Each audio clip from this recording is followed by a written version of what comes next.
Welcome back to City Speak. City Speak gives listeners an insider's view of what local leadership in America means today and features conversations with government leaders and policy experts regarding the biggest issues and challenges facing America's cities, towns, and villages. At City Summit 2025 in Salt Lake City, Mayor Steve Patterson from Athens, Ohio, shared remarks and reflections from his year as NLC president. His speech from the main stage focuses on his platform of building ready and resilient cities, towns, and villages for the future. Enjoy Mayor Patterson's City Summit main stage message to local leaders across the country.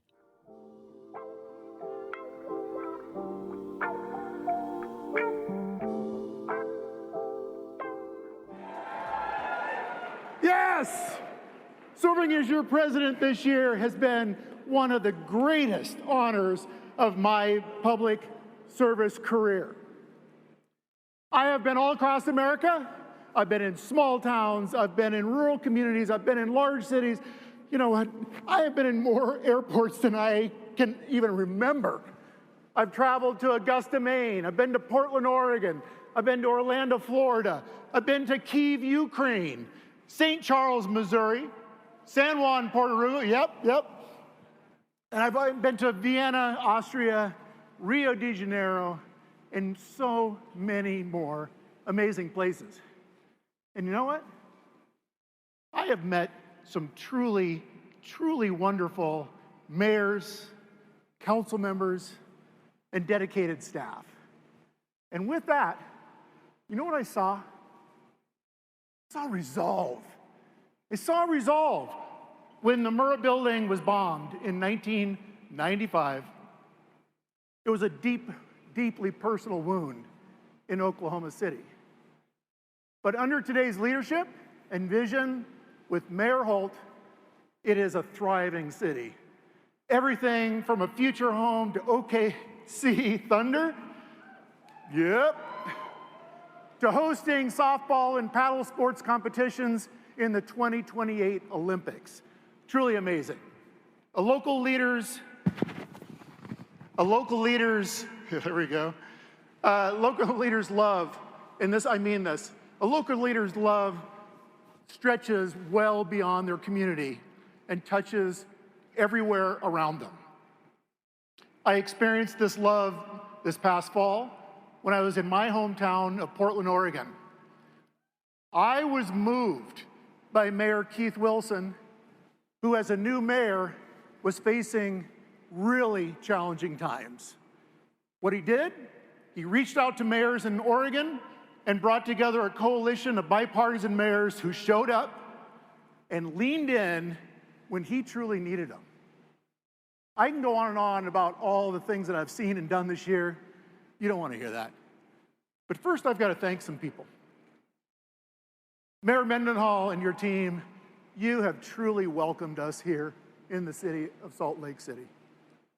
And it's been amazing. Making sure that everything was amazing for us, the little details that I saw when I was walking around town, brilliant. I also want to thank my staff and my city council back home in Athens, Ohio.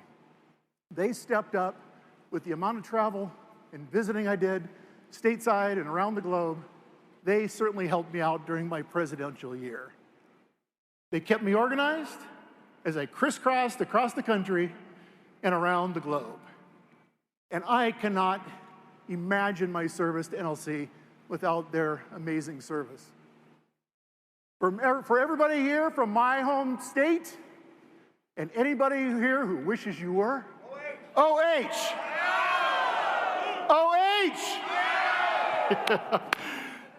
To the NLC board, you guys are brilliant. My fellow NLC officers, and of course, it's without saying, our amazing CEO, Executive Director, Clarence Anthony. Thank you all for guiding us, and I say us collectively, forward during immensely challenging times and helping us set the vision for the future, because that's the path that we're on. I also want to acknowledge all the past presidents that I have personally met and engaged with, people like Jim Hunt, Matt Zone, Joe Buscaino, Vince Williams, Victoria Woodards, David Sander, and someone who is near and dear to me because I really respect her mission, Sharon Weston Broom. I truly appreciate all their support. The cadre of presidents have helped me. I stand on their shoulders. I truly do. But I would not be up here today if it wasn't for the love of my life, Connie and my daughters, Adelia and Alana.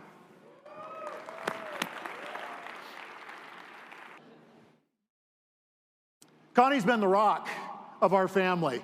As a matter of fact, I hope there's a picture that comes up. You'll see, not only, I think she is the rock. She has kept our household, the household running. She's kept my life organized as our schedules, and she always made sure that my schedules never interfered but once with my daughters, Adelia and Alana, with their volleyball schedule. You don't get those moments back. Thank you. I love you all. Just 9 months ago, at the Congressional City Conference, 9 months ago, I presented my presidential platform, which was create ready and resilient cities, towns, and villages. And the key to this vision lies with 3 objectives. Number 1, uplifting small and underserved communities. So many Americans come from cities, small cities, towns, and villages. NLC truly reflects that, to where 85% of our members come from populations of less than 50,000.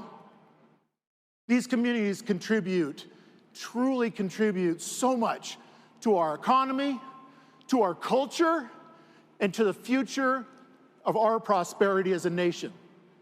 When I visited Maine, the Maine and the Missouri League, Municipal League meetings, so many of the league members came up to me that were from villages or cities or towns of 5,000 or less.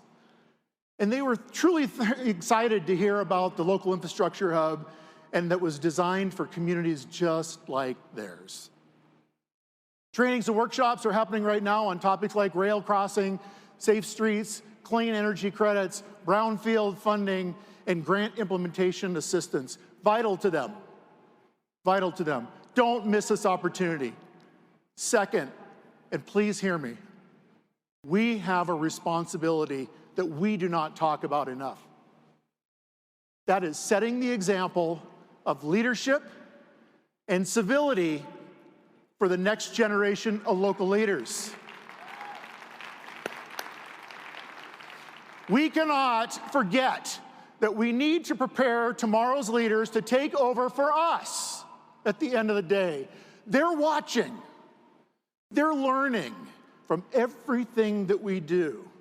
This year there were high-profile tragedies and real tragedies. Minnesota, right here in Utah. And kids and our neighbors are looking to us as leaders for our reactions.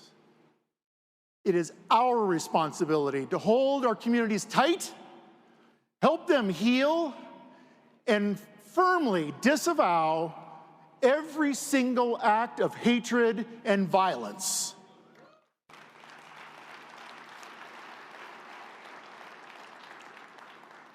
We need to continue to be present in our public squares and model positive and productive dialogue and civil discourse. As the ones elected or appointed to tackle today's problems, we can also help prepare tomorrow's leaders. My third objective this year was collaborating on local solutions to global challenges.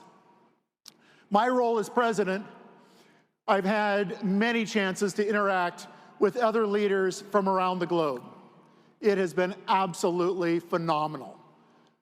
I'm astounded to realize how common globally all of our challenges are at the end of the day. We're all trying to create more affordable housing. We're all bracing against more extreme weather because as local leaders, we are the first responders to global crises affecting our communities. And what makes our collective understanding of the world around us not just a valuable thing, but it's an essential thing for us. That is why I am so proud of the NLC Global Engagement Committee, which is exploring ways in which we can forge ways to connect and share best practices. So as I wrap up my year as your president, I am proud to say NLC is by your side. I started attending NLC events in Nashville 11 years ago. And when I was first elected as the mayor of Athens, Ohio, I remember thinking at that conference, I was in awe of everything as that was offered to us as local leaders. Truly was.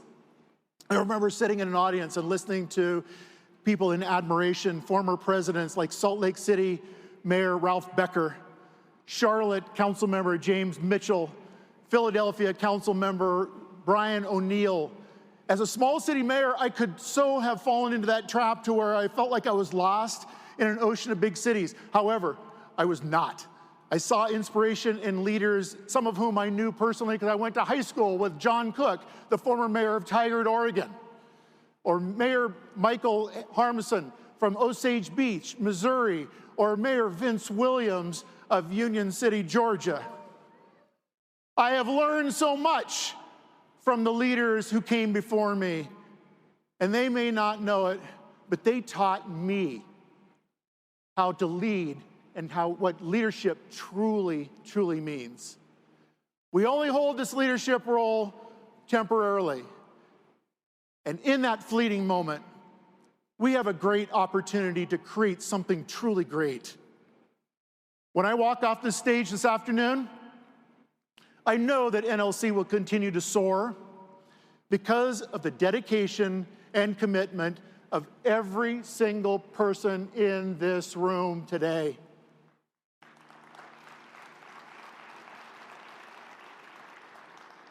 Whether you're from Coral Springs, Florida, or Long Beach, California, Bridgeport, Connecticut, or San Juan, Puerto Rico, you are already leading this wonderful organization we call NLC.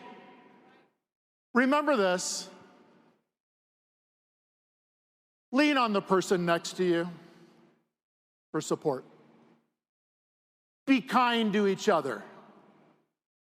And don't ever forget the importance of coming together, having a conversation with your colleagues from around the country.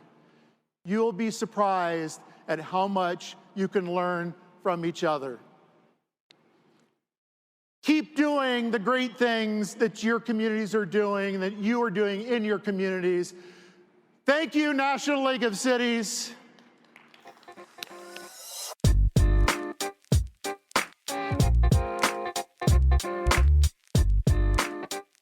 Thanks for listening to City Speak with Clarence Anthony.